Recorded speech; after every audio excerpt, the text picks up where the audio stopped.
When I was a kid, I was told that you need to grow up a certain way. You need to get a certain type of job. You have to say yes to certain things just to end up being like everyone else.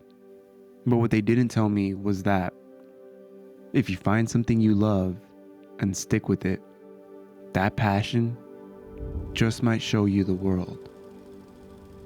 Over the past 6 years, I lived a life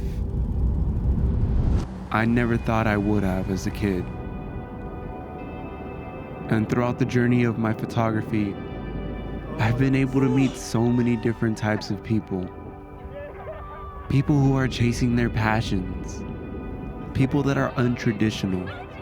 People that aren't afraid to take risks. People that I aspired to be as a kid.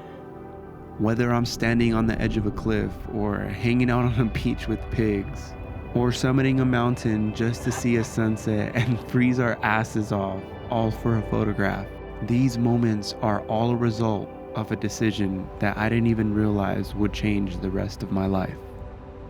As I reflect on the last years of my 20s, I can't help but to think about how different it was when I was a kid. Every time I travel, I remind myself to take a moment to pause and let that sink in. Because when I was a little kid, I couldn't have imagined any of this. I never even thought it was possible. Growing up, I had no parents, so I always had to figure out things on my own. Who I was and what I liked.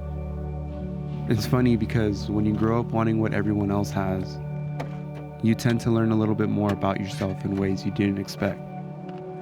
For me, it was always how I can find ways to express myself because I knew I was different, and that was the only way I knew how to make up for it.